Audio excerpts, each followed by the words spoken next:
ఎన్నాళ్ళకి వద్దా నాకైతే తెలీదు. నాకు ఆ డబ్బులు లేవు. నేను మళ్ళీ నా ఊరు పోవాలి, రూపాయి సంపాదించుకోవాలి, నేను చేసుకోవాలి. అందుకు కాబట్టి సిరిట్ ఈజ్ నాట్ వన్ అని చిరిట్ అనే దాని మీద ఎవరికైనా ఒప్పుకోను. సంసారాలకి మొత్తానికి ఈరోజు రేపు రాసి పెట్టుకున్నాను, రాసి ఇచ్చున్నాడు మేము ఆయన లాయరు. ఈ కాగితం తీసుకుపోయి మొత్తానికి నోటీసులు పంపిస్తున్నా. నేను నోటీసులు పంపించి ఎవరైనా ఈ మొత్తం మీద సంచారం ఇచ్చినా, సర్టిఫికేట్ ఇచ్చినా, ఏది ఇచ్చినా కానీ నేను మాత్రం వీళ్ళందరి మీద చర్య తీసుకుంటా. ఎందుకంటే నా శిలమ అయిపోవాలి. నేను చిన్నదానైనా, చిన్నోళ్ళకి ఒక న్యాయం, పెద్దలకు ఒక న్యాయం ఎక్కడా లేదు. అందరికీ ఒకటే న్యాయం.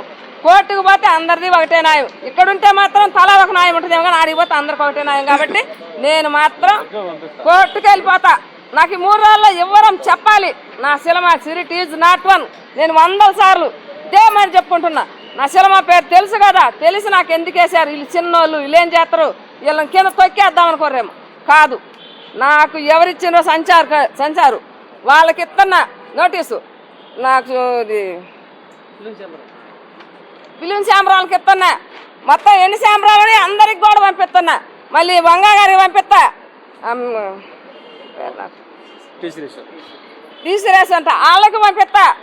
ఇక్కడ ఆయన పేరు ప్రభాస్ గారికి పంపిస్తా. ఈ మొత్తానికి ఈరోజు నోటీసులు పోయి మొత్తం ఎక్కడ నేను ఇక్కడ లేదు పోయి మొత్తానికి నోటీసులు పంపిస్తా. నా శిలమ అయిందాకా వాళ్ళ శిలమ అవటానికి లేదు. ఆపాలి, ఎక్కడైనా ఆపాల్సిందే. 4 రాష్ట్రాలలో ఎక్కడే రాష్ట్రంలో ఆడినా నేను ఒప్పుకోను.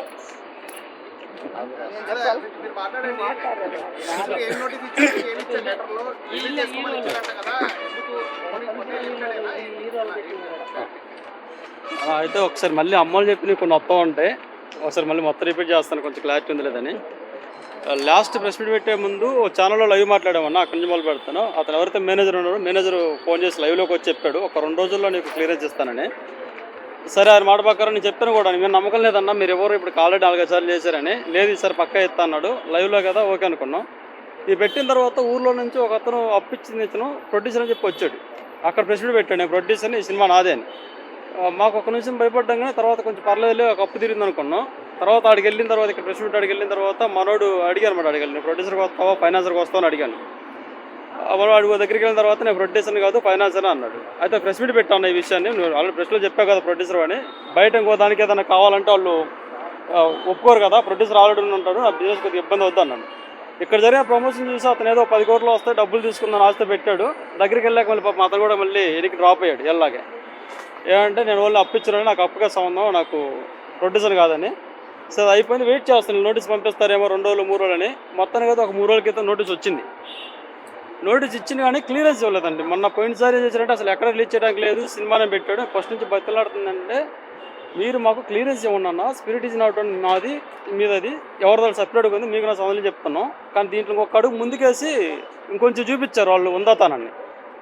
తెలుగులో థియేటర్లో మాత్రమే సినిమా రిలీజ్ చేసుకోండి, ఓటీటీ కానీ లేదంటే ఏదైనా యూట్యూబ్ ఛానల్స్ కానీ సాంగ్స్ కానీ ఫర్దర్గా ఎక్కడ దీన్ని ఆడటానికి లేదు. అలా వాడారంటే మటుకు ఇబ్బంది పడతారని చెప్పేసి అలా వాడము అని చెప్పేసి మేము సంతకం పెట్టి పంపించాలంట వాళ్ళకి. అలా పంపిస్తే అప్పుడు క్లియరెన్స్ చేస్తారంట.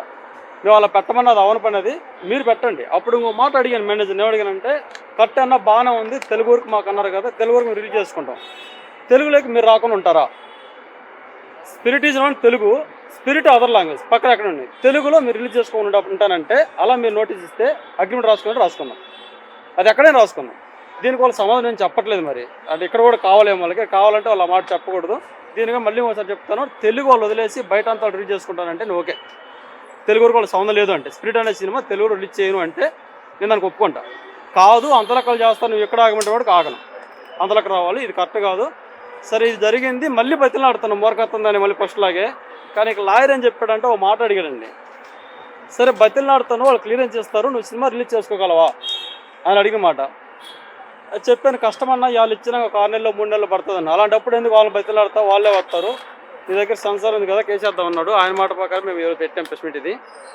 ఆయన చెప్పింది ఏంటంటే, ఇప్పుడు ఇక్కడ మన ఛాంబర్లు ఏమైతే ఉన్నాయో, ఇక్కడ మనకి తెలుగు ఛాంబర్లు 2 ఉన్నాయి, తెలంగాణ ఛాంబర్ ఒకటి ఉంది, 3 ఛాంబర్లకి రిక్వెస్ట్ అండి, వాళ్ళు చెప్తుంది రిక్వెస్ట్ లెటరు. ఇక్కడ ఆల్రెడీ మీరు క్లియరెన్స్ ఇస్తేనే సెన్సార్ ఇస్తుంది, కాబట్టి మీరు క్లియరెన్స్ లెటర్ స్పిరిట్ అనే పేరు మీద ఇవ్వద్దు. దాని ముందు ఏ పేరు ఉన్నా వెనక ఏ పేరు ఉన్నా సరే, సందీప్ గారు సార్ బ్యానర్ అయినా సరే, శ్రీశ్రీ ఎక్కడి నుంచే రానివ్వండి, స్పిరిట్ అనే దాని మీద వీళ్ళే కాదు ఇంకెవరు పెట్టుకున్నా సరే దాని మీద రావద్దు. స్పిరిట్ అనే దాని మీద మీరు క్లియరెన్స్ లెటర్ ఇవ్వద్దని శాంబ్రోకి రిక్వెస్ట్ చేస్తున్నాను. ఇక్కడ చేస్తున్నాను, ఆల్రెడీ నోటీస్ కూడా రెడీ చేశాను, నోటీస్ పంపిస్తాను అందరికి. ఒకటి.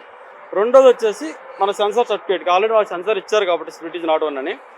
నా సినిమా పేరే కాబట్టి అది కూడా వాళ్ళు పెట్టుకుంది కూడా స్పిరిట్ అనే దాని మీద సెన్సార్ రావద్దు. ఒకవేళ బై మిస్టేక్ వెళ్ళని ఇస్తారేమో, వీళ్ళు ఇస్తే ఛాంబర్ మీద చర్య తీసుకోం, కానీ ఎవరైతే ఆ రోజు క్లియరెన్స్ మీద సంతకం పెడతారో వాళ్ళ మీద చర్య తీసుకుంటారు. ఎందుకంటే ఛాంబర్ అనే రైట్స్ నాకు ఉండవు కాబట్టి వాళ్ళ మీద ఉంటారు. వాళ్ళు అమ్ముడు పోయారా భయపడ్డారు తర్వాత ఇస్తున్నారు. సెన్సార్లు కూడా సేమ్ అంతే, వాళ్ళు ఎట్టి పరిస్థితుల్లో కూడా క్లియరెన్స్ సెన్సార్ సర్టిఫికేట్ ఇవ్వద్దు స్పిరిట్ మీద వాళ్ళు ఎవరికి. ఇది వాళ్ళకి సెన్సార్లో కూడా చెప్తున్నాము. ఇంకోటి రిక్వెస్ట్ ఏం చేస్తున్నానంటే, ఇంత మాట అనొచ్చలేదు తెలియదు కానీ అనాల్సి వస్తుంది, తప్పట్లే నాకు. ఇప్పుడు ఈ మాట అనకపోతే బాగోదు, దానికోసం అన్నాను. ఓటీటీ కానీ లేదంటే వాళ్ళు చెప్పినట్టే యూట్యూబ్ కానీ లేదా మిగతా ఇంకేదైనా సరే, ఏ ఆడియో కంపెనీ ఏదైనా సరే, స్పిరిట్ ఈజ్ అనే సినిమా మీద ఎటువంటిది ప్రమోషన్ కానీ లేదా వాళ్ళ దగ్గర ప్రమోషన్ అంటే వాళ్ళు సాంగ్ రిలీజ్ చేయడం కానీ అలాంటి చేయొద్దు. వీడియో రిలీజ్ చేసుకోమనండి, వీడియో వేసుకో టైటిల్ వేయద్దు. టైటిల్ కనుక స్పిరిట్ అనేది కానీ ఎవరైనా వేస్తే, ఓటీటీ అని ఎవరైనా సరే వేస్తే, నేను కాపీ రైట్స్ ఖచ్చితంగా వాళ్ళ మీద కేసు చేస్తాను. కోర్టు నుంచి వేస్తాను, నేను మామూలుగా కోర్టు నుంచి వేస్తాను, ఆల్రెడీ ఫైల్ చేసి పెట్టాను కాబట్టి. ఒక్కసారి మొత్తం అందరికీ వాళ్ళు చెప్తున్నాను, ఎవరు కూడా దీన్ని స్పిరిట్ అనే టైటిల్ ఎక్కడ మెన్షన్ చేయకూడదు, ఓన్లీ దాని మీద వేసుకోండి. వాళ్ళకు కూడా చెప్తున్నాను, మళ్ళీ అలా వేస్తే మటుకు అందరి మీద చర్య తీసుకోవాల్సి వస్తున్నాను ఒకసారి. మళ్ళీ ఇప్పుడు ఇంకెళ్ళ గురించి బతిలాడ మాకైతే ఓపికలు లేవు, ఇంకా మా వల్ల కాదు. వాళ్ళ సినిమాని మటుకు ఎవరు రిలీజ్ చేయడానికి లేదు, సెన్సర్ ఇవ్వడానికి లేదు, వీరికి శాంప్రోలు కానీ టోటల్ కానీ రావడానికి లేదు. సందీపంగా సార్ వాళ్ళకి ఒక్కసారి మళ్ళీ ఫైనల్గా రిక్వెస్ట్ చేస్తున్నాను, సార్ ఇంకా మీరు మాకు నోటీస్ ఇవ్వాల్సిన అవసరం లేదు, క్లియరెన్స్ రిక్వెస్ట్ చెప్తున్నాను. ఇది కూడా అలవాటు అయిపోయింది బతిలాడి. మీరు దయచేసి మా క్లియరెన్స్ నోటీస్ ఇవ్వద్దు, మనం కోర్టులోకి వెళ్దాం, కోర్టులోనే మాట్లాడుకుందాం. ఇందాక ఎందుకు అనాల్సి వస్తుందంటే, మీ ఎవరైతే ఫస్ట్ ఒక మేనేజర్ మాట్లాడారు, ఆ తర్వాత ఇంకొక మేనేజర్ వచ్చాను నిన్న. అతను ఏమన్నాడంటే, మీ లాయర్ నెంబర్ నేను మాట్లాడుతా అన్నాడు.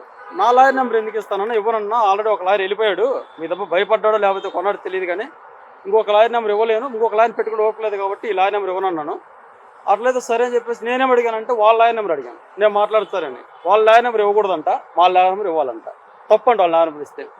సరే అని మళ్ళీ నైట్ ఫోన్ చేసి ఏమన్నాడంటే, కాన్ఫిడెంట్ తీసుకుంటాను, మీ లాయర్ని తీసుకో, మా లాయర్ మాట్లాడతారు, లాయర్ మాట్లాడుకుంటారు, మనం మాట్లాడేది ఏముంది అన్నాడు. మనం మాట్లాడేది ఏముంది అన్నప్పుడు లాయర్ ఇక్కడ మాట్లాడుకునే వాళ్ళకి కోర్టు ఉంది కదా, అది ఏ కోర్టు అయితే కోర్టు ఉంది కదా, లాయర్లు అక్కడ మాట్లాడాలి, మనం మాట్లాడుకుంటే బయట మాట్లాడుకోవాలి. సరే వాళ్ళ కోరిక ప్రకారం కోర్టుకి వెళ్తున్నాం, కోర్టులోనే మాట్లాడుకున్నాం. ఇది మీ మేనేజర్ చెప్పారండి, సెకండ్ మేనేజర్ అంటే ఒక అతను ఎవరో అతను చెప్పాడు, దానికోసం వెళ్తున్నాం. రిక్వెస్ట్ చెప్తున్నాను, ఇది కూడా ఇది ఏమన్నా సరే కోర్టులో తెలుసుకుందాం, కేసు కూడా ఎక్కడ చూసుకుందాం. మీరు కూడా కొద్ది దయించి దీన్ని ప్రమోషన్ చేయడానికి చేయకుండా ఉంటే మంచిది. ఏదో ఉంది కదా బలం అని చెప్పేసి మీరు రిలీజ్ చేయొచ్చు అనే ప్రయత్నం అయితే ఆపేయండి. మీరు కూడా ఇద్దరం ఆపేసుకుందాం, చూద్దాం తర్వాత లాస్ట్కి ఏమవుద్ది అనేది. చేతనైతే నేను రిలీజ్ చేసుకుంటా, మీ చేతనైతే మీరు రిలీజ్ చేసుకోండి. నా ప్రయత్నం నేను చేస్తాను. ఇంకా బతిలాట్లేదు సార్, బతిలాట్లేదు, కోర్టుకైతే వెళ్ళిపోదాం, కోర్టులో తెలుసుకుందాం.